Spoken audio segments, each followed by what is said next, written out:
Hello दोस्तों। इंसान अगर बेगैरत हो जाए तो उसके दिल पर किसी के रोने की आवाज़ और सिसकियाँ असर नहीं करती। मेरी गिनती भी ऐसे ही लोगों में होती थी। अभी मैं बाहर बैठा नोट गिनने में बिजी था और कमरे से मुझे एक लड़की के चीखने चिल्लाने और मदद के लिए पुकारने की आवाज़ें आ रही थी। लेकिन इसका रोना बिलखना तड़पना कुछ भी तो मेरे दिल पर असर नहीं कर रहा था। मेरी आंखों में तो बस नोटों की चमक थी। लाखों रुपए की गड्डियाँ मेरे सामने रखी थी और मैं तेजी से हाथ चलाते हुए उन्हें गिन रहा था। हिसाब का मैं शुरू से ही पक्का था। मेरे मैथ में आज तक कभी 90 नंबर नहीं आए थे। 100 में से 100 पूरे आते थे।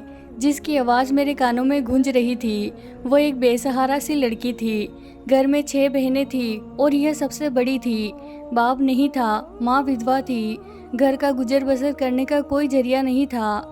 लड़की बहुत हसीन और खूबसूरत थी, पढ़ी लिखी भी थी, लेकिन एक नंबर की बेवकूफ़ थी। हमारे पुराने मोहल्ले में रहती थी। मैं जब कानपुर गया तो इसकी माँ से मिलने चला गया, इसीलिए इसकी माँ से हमदर्दी के बोल बोले और कुछ पैसे उनके हाथ में रखे। बस मेरा इतना करना ही काम आया था। आंटी आंसू बहाते हुए अपने सारे घर के दुखड़े मुझे सुनाने लगी कि घर की इस तंगी से गुजर रहा है। बेटी स्कूल में पढ़ाती थी, लेकिन तनख्वाह ही कितनी मिलती है। आटा आ जाए तो चीनी के पैसे नहीं बचते। मैंने कहा कि आप चाहे तो मैं आपकी बेटी को दुबई ले जाता हूँ।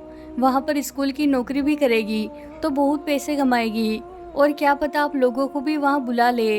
कुछ सालों में ही आप लोगों की ज़िंदगी बदल कर रह जाएगी। मेरी बात सुनकर माँ तो कुछ घबरा गई थी। कहने लगी, जवान बेटी को कैसे गैर मुल्क में भेज दूँ? मेरा तो दिल बहुत डरता है। तुम कोई और राय दे सकते हो तो दे दो। माँ जी की बात सुनकर तो मैं बहुत मायूस हो गया था, लेकिन इस लड़की ने मौके पर मुझे खुश कर दिया। कहने लगी कि वह नौकरी के लिए तैयार है।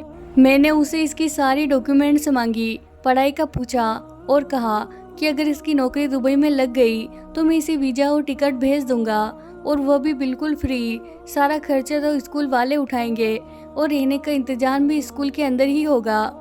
इस लड़की ने हामी भर ली। इसकी माँ थोड़ी परेशान हो रही थी, लेकिन इसने कहा, माँ अगर मेरे इस कदम से आप लोगों का वक्त बदलता है तो क्या हर्ज है? भूखा मरने से तो बेहतर है कि हम अपनी किस्मत को ही आजमा ले। मैं भी इस लड़की की बात पर हैरान था। माँ भी गरीबी से तंग थी, इसीलिए फौरन से मान गई थी। मैंने दुबई जाते ही अरबी को उस लड़की की तस्वीर दिखाई तो वह बहुत खुश हो गया।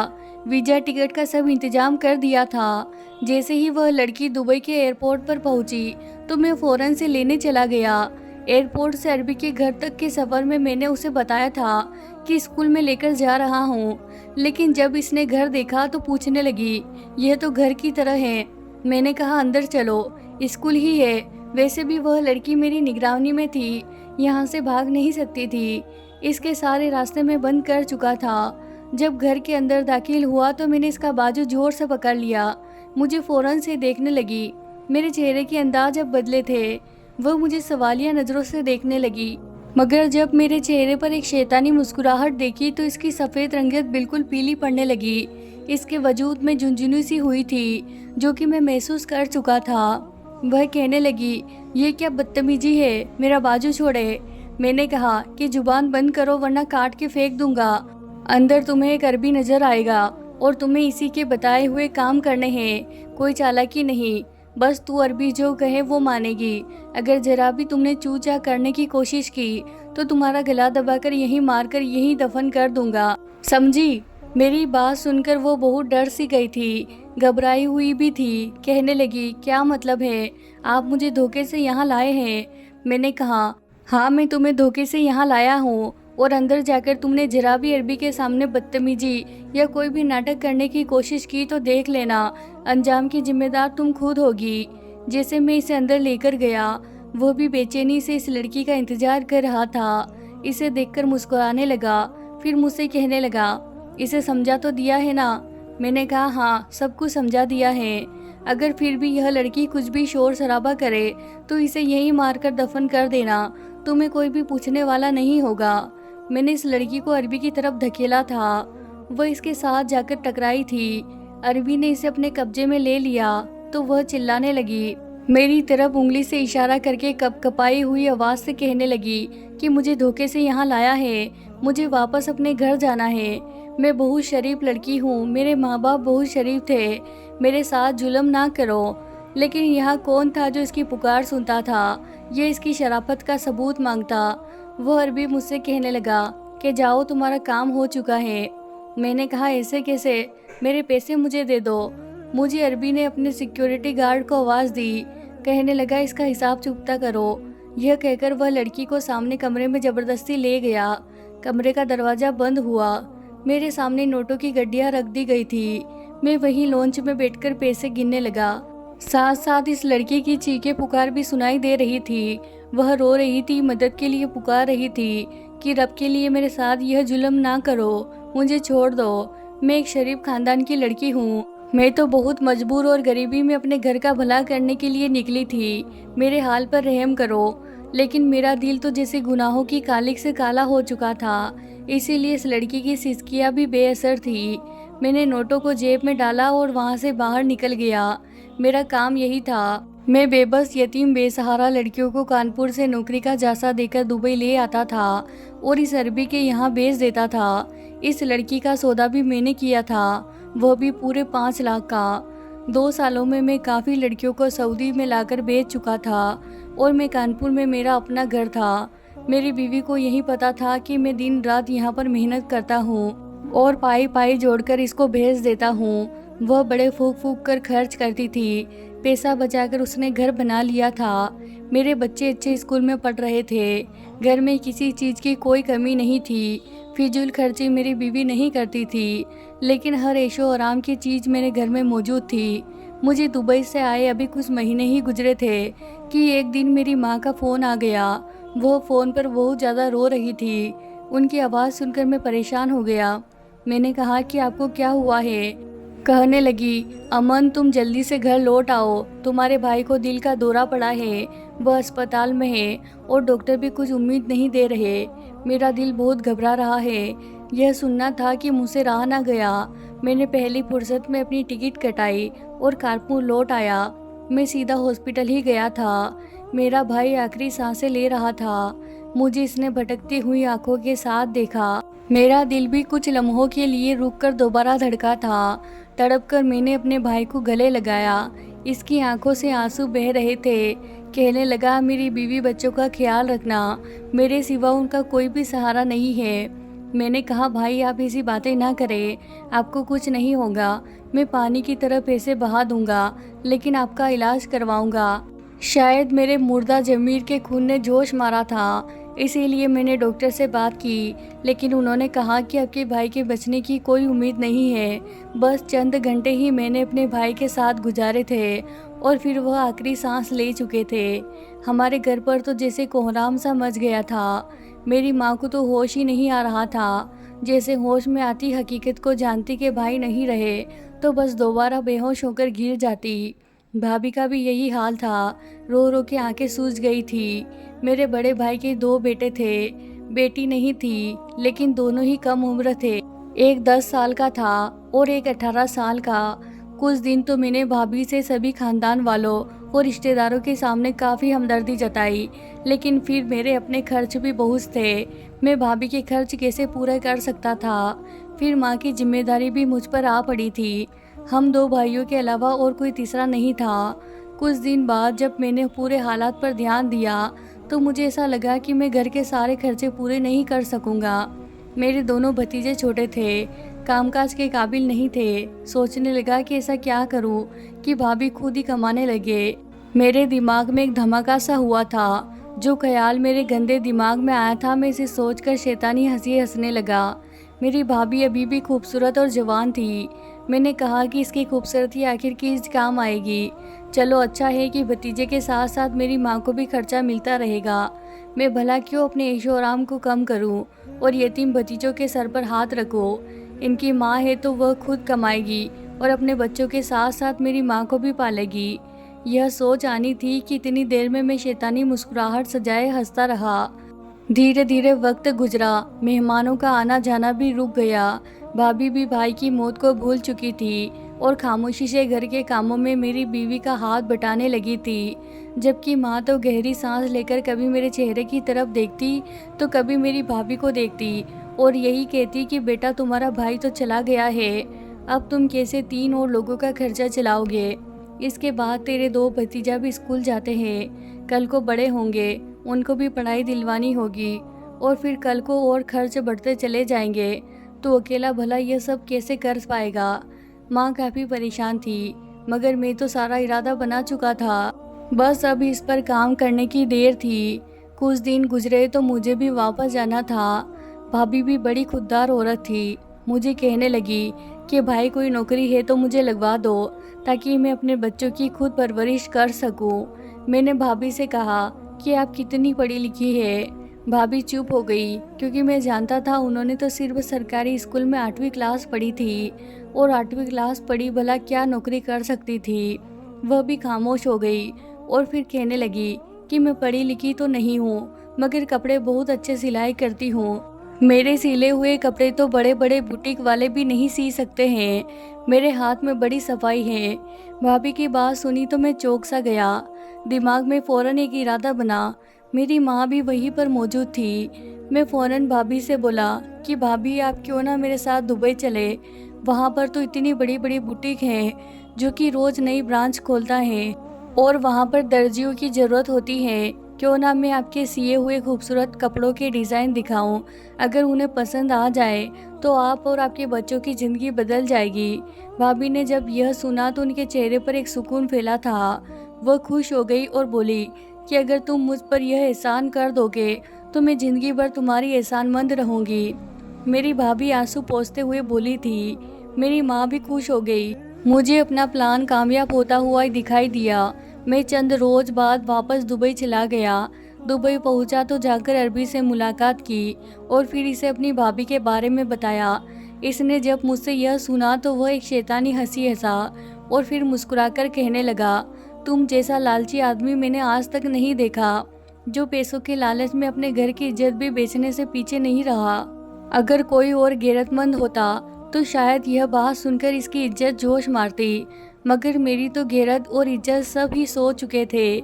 मैंने इसकी हंसी में अपनी हंसी मिलाई और फिर भाभी को फ़ोन करके कहा कि आपने जो कपड़े मुझे सिल के दिए थे वह यहाँ पर एक बुटीक को पसंद आ गए हैं। वो आपको एक सूट का लाखों में पैसे देंगे, इसीलिए आप जल्दी से दुबई आ जाए।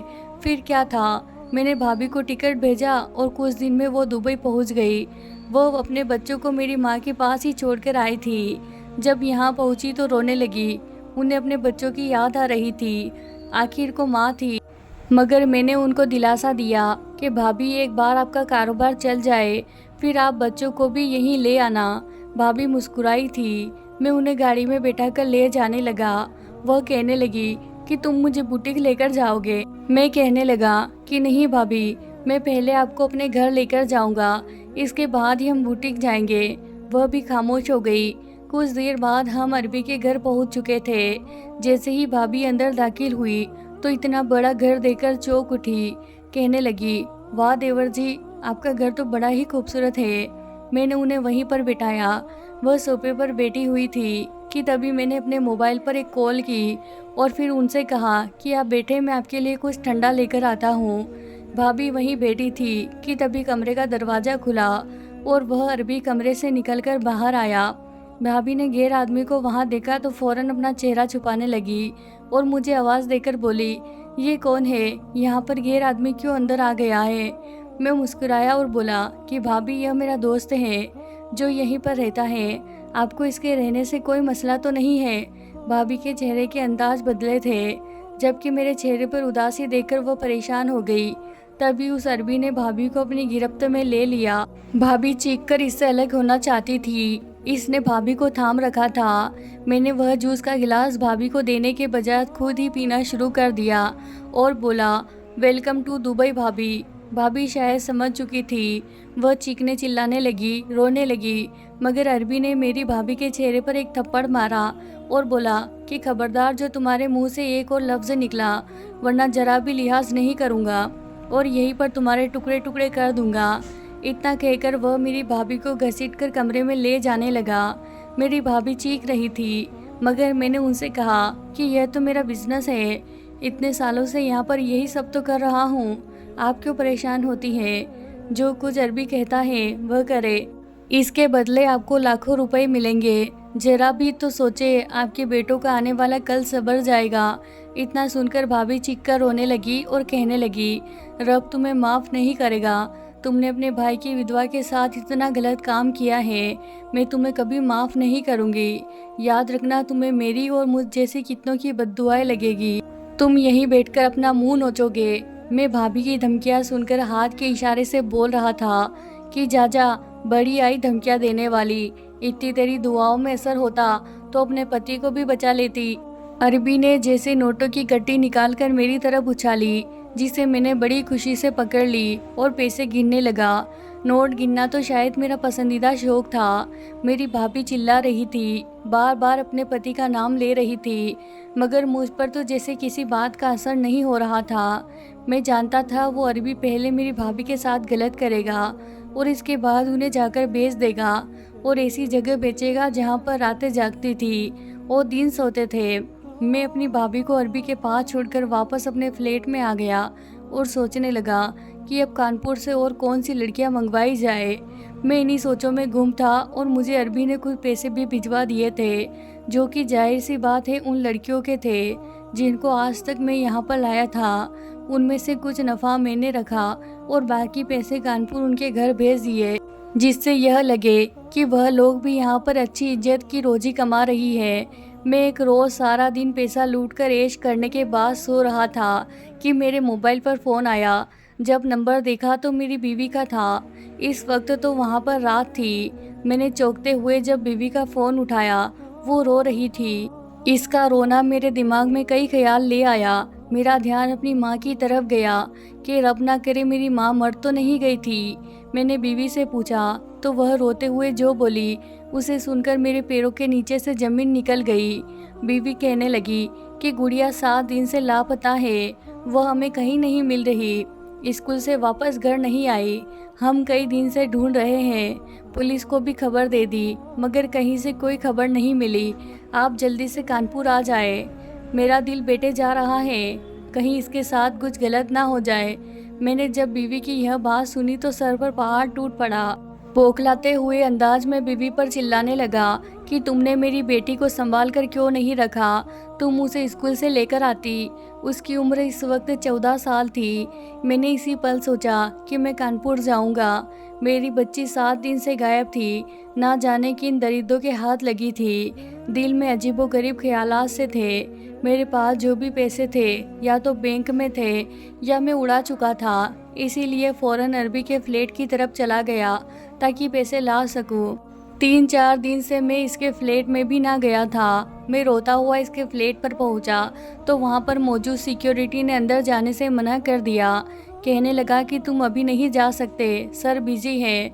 मगर मैंने इसे धक्का देकर कहा, तू कौन होता है मुझे रोकने वाला, मुझे मना करने वाला? यह मेरी और सर की बात है, मुझे अर्जेंट कानपुर जाना है। मैं यह कहकर अंदर आया था कि वहाँ पर आने वाली आवाज़ें मेरे रग रग में सनसनी सी दौड़ा चुकी थी। चीखने की आवाज़ में, रोने की आवाज़ में पहचान चुका था कि अरबी के साथ एक लड़की मौजूद थी जो चीख कर कह रही थी, बाबा मुझे बचाओ, बाबा मेरी मदद करो। माँ, बाबा आप कहाँ हैं? कांपते हुए मेरे लबों से निकला, गुड़िया, मेरी बच्ची गुड़िया। शायद मैं 2 बार मुंह के बल फर्श पर गिरा था। शायद मेरा वजूद इस कदर कांप रहा था कि चलना भी मुश्किल हो गया था। मैं जाकर दरवाज़ा खटखटाने लगा, चिल्लाने लगा। तभी अरबी ने दरवाज़ा खोला और मुझे पैरों की ठोकर मारकर बोला, क्या क़यामत आ पड़ी है जो चिल्लाए जा रहा है?